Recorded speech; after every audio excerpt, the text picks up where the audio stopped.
Coming up in today's video here on Saints Now by Chat Sports, we got some surprising changes to the New Orleans Saints depth chart after OTAs and as training camp does approach here at the end of July. But if you can't wait for the Saints 2024 season to get here, I need you to sound off and like today's video. If we get over 500 likes, I'll tell you what, I think that the Saints are going to hear our voices. They're going to see what we're saying, and they're going to make things happen for us and get back to the postseason. So don't jinx it. Let's like this video up, and let's get back to the playoffs, baby.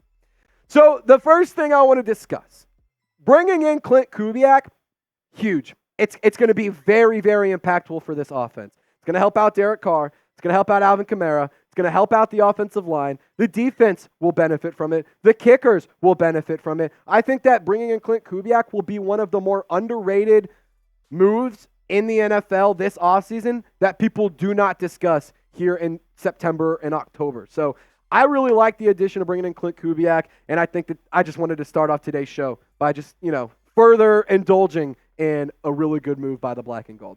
But starting at quarterback, you got Derek Carr. No surprises here. He is under contract. He's going to be your starter this year, more than likely next year, depending on how he plays. But I do think that Carr still shows a lot of really good stuff. Now, obviously, he's not Drew Brees. And if you're expecting him to be Drew Brees, it's very, very unfair. And I'm somebody who's extremely critical of DC4. But I also think that the offense last year was so stale. Pete Carmichael did him no favors. He had to deal with Michael Thomas's off-the-field stuff. I'm not trying to create a bunch of excuses for Derek Carr. He's a 10-year, 11-year vet at this point, so, figure it out. But there is also, the fact that he may have not been dealt the best hand. I will say this, though. Alvin Kamara, like I said a little bit ago, he's going to be a big-time beneficiary for having Klint Kubiak be the offensive coordinator. He's a really, really good player, and I think he still has a lot of juice. Now, he's definitely taken some steps back in terms of the player he once was a handful of seasons ago, but that doesn't mean that he's still not a smart and effective running back. I think that he can still be very impactful on the offense. At the end of the day, not even on the field, just solely talking about him in the locker room, the Saints need a guy like Kamara. They need somebody who's going to be a leader, who's going to hold people accountable, and who's not just going to talk the talk, they're going to walk the walk as well. So I'm really excited for Alvin Kamara this year with Klint Kubiak. But here's how the wide receivers are going to shake out. I think this is actually going to be the final wide receiver group. After training camp, after OTAs, after all the offseason stuff is done. I think Chris Olave, obviously, wide receiver 1. I think Rashid Shaheed is going to be your slot guy, and I think A.T. Perry will be your wide receiver 2. I do think Cedric Wilson is going to make the roster. I think he has a really good chance to be a somewhat impactful wide receiver 3, if you will. Bub Means, I expect him to make the roster as well. I think he's not going to have a massive role, similar to kind of what A.T. Perry was last year. Well, he'll come in, he'll show some flashes, but it's not going to be a ton. I think Kyle Sheets has a really good chance to make the roster. I mean, he's a really, really big-bodied guy, had really nice production at Slippery Rock last year, over 1,000 yards. And on top of that, the Saints need a big-bodied X receiver. And the two questions I have for this group is, who is going to be that X receiver and who is going to be wide receiver 2? Who's going to step up to the plate? Who's going to hold that responsibility on their shoulders? And who's going to be the guy who's the main support behind Chris Olave? Could it be Rashid Shaheed? It could be. Could it be A.T. Perry? Possibly. Bub Means? Who knows? But if you want to get more news, give me a follow on social media at TraceGirouard48 on Twitter /X, at TraceGirouard48_ for Instagram. That's my Saints specific Instagram. And then on top of that, you can subscribe to Saints Now. We have over 27,000 followers, trying to reach 28K ASAP. And if you haven't subscribed for Saints news and updates, then you better subscribe if you think this dog is cute. Now, if you think it's the ugliest dog in the world, shut your damn mouth and don't let me know, because that's my dog. Isn't he adorable? His name is Dude. But if you think he's cute, subscribe. If you aren't subscribing, you clearly hate puppies. You clearly are the crazy cat lady. And on top of that, you think dogs just stink. So clearly they don't. Clearly he's a homie. I mean, he's rocking a Saints bandana. He's a homie. Subscribe for my dog, Dude. So let's talk about the tight end room. I think that this is going to be the tight ends that they roll with. I think that they're going to actually field 4 players like they did last year, basically replacing Jimmy Graham with Dallin Holker. Now, Juwan Johnson, I expect to have a better year than he did last year. Foster Moreau was decent whenever he was called on situationally. He did have some good moments, but it's hard to forget that drop on Thursday Night Football against the Jags. Taysom Hill, I don't even have him listed as a tight end because he got work with the fullbacks. He got work with the tight ends. He runs the ball. He throws the ball. He catches the ball. He blocks punts. He's on kick return. Like, he just does everything. So literally by the definition of the flex player in fantasy football, I'm just going to list Taysom Hill as a flex because, I mean, what can't he do? But I do think that Dallin Holker makes this roster, and I think that he is going to have a nice impact, and I think that he's going to have a nice role cut out for him. Especially in the long term, I think that it does develop, and I think that it does turn into more. And on top of that, I think that it's important for Taysom Hill to be used as just a football player. Don't utilize him as a tight end. Don't utilize him as a quarterback. Don't utilize him as a running back. Just let him play football. Give the ball to Taysom, put it in his hands, and let him cook. Dallin Holker also has gotten a lot of run and a lot of talk at Saints OTAs so far, and he's been really, really impressive according to reports. So that's really good news. He also has a lot of guaranteed money as a UDFA. One of the top UDFA additions across the league, so I expect him to make the roster. And on top of that, like I said, Taysom Hill was working with the fullbacks. So here's how the offensive line is currently shaping out. I think that this is what we're going to see for the New Orleans Saints. You could convince me that they'll have another lineman somewhere in there, like a Justin Girouard or a Josiah Ezeram, one of those two making the roster. But I also think that there is a spot on the practice squad for a 7th-round player and a free agent that, maybe isn't at the best of his ability anymore. I think Taliese Fuaga, right now, he's been getting a lot of run on the left side. Trevor Penning been getting a lot of run on the right side. And it seems like the fit is there for both of those players. We know Fuaga can play on the right. We know that Penning struggled on the left. So why not try and see if this works? This is the time to do it. This is the time to to test that out rather than in the middle of the season. I also think Nick Saldiveri will earn the starting left guard spot, so we'll have to see how things pan out there. But I want to make this one point very clear. There's nothing set in stone yet. And obviously, a lot of these depth charts that we've been going through are kind of what I'm thinking is going to happen and what I believe will be the case for New Orleans. But I also think that it's worth noting nothing's set in stone. Guys, we're still in the middle of our first OTA session. We're filming this when they have OTA day 2. There's a lot that can change. There's a lot that can happen in New Orleans until week 1 gets here. So we'll have to see how things pan out. But I think so far I'm on a pretty good streak, and I think I'm at least a little bit accurate in terms of what I believe the depth charts will look like when we get to week 1. Now, really quick, I want to tell you guys about PrizePicks before we get back to some more Saints talk. Go to prizepicks.com/CLNS and plug in that promo code CLNS for a first-time deposit match up to $100.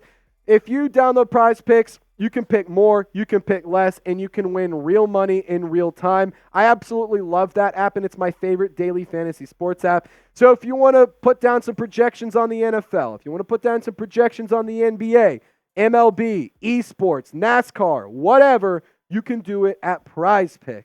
Now, here are the projections for some rookie players and Derrick Henry. You can fade these picks. You can tail these picks. I don't really care what you do. Just make sure you do it with PrizePicks. And make sure you use our link, prizepicks.com/CLNS, and use that code CLNS for a first-time deposit match up to $100. Shout out to PrizePicks. It's daily fantasy sports made easy. All that information is in the comments and description of this video.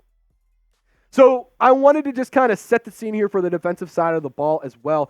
We're going to be talking defense. The rest of this video is defense. So if you're not a defensive guy, sorry, the Saints defense is a lot of fun to watch. I do want to give credit to Dennis Allen. I'm very, very critical of the coach, but call a spade a spade. He's damn good at being a defensive coach.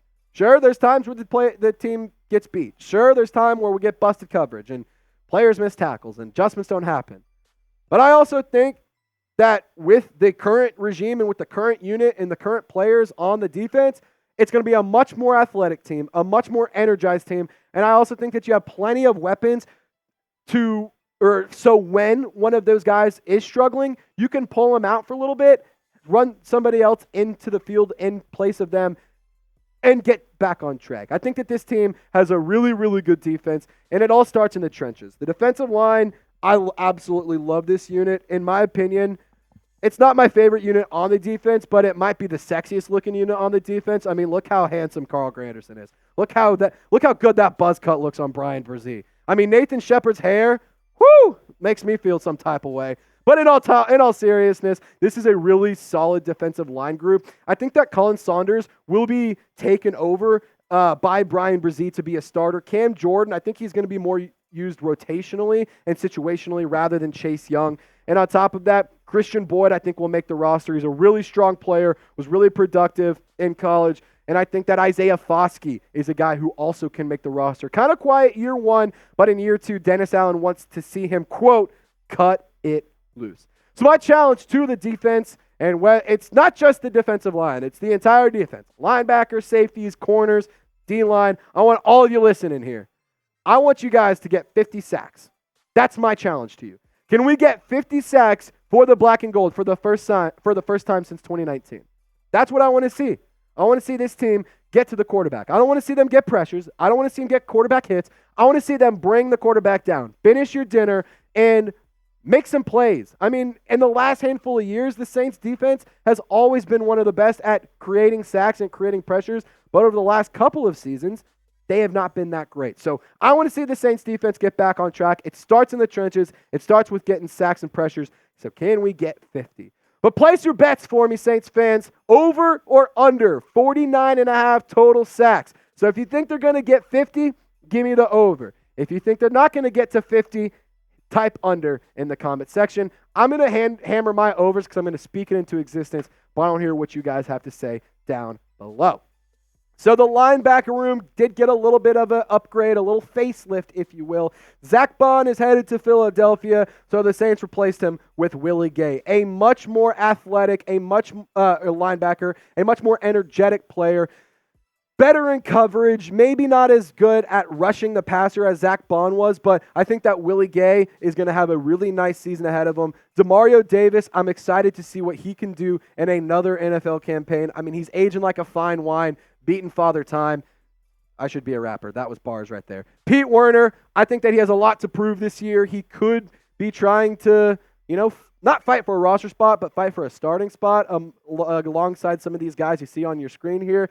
But I do think that Willie Gay is going to be a really big addition to this group. He adds a lot of speed. He adds athleticism. And he adds energy and swagger and charisma and all of those other adjectives. All those other adjectives that describe a player like Willie Gay. I mean, that's something that's been missing from the Saints defense for a while. Once they get that swagger, once they start jumping around, they're dancing, they're having fun, they're talking shit, that's when the Saints defense is at its best. And I think Willie Gay is going to do just that for the Saints. And on top of that, I think he's going to be very productive as a player as well.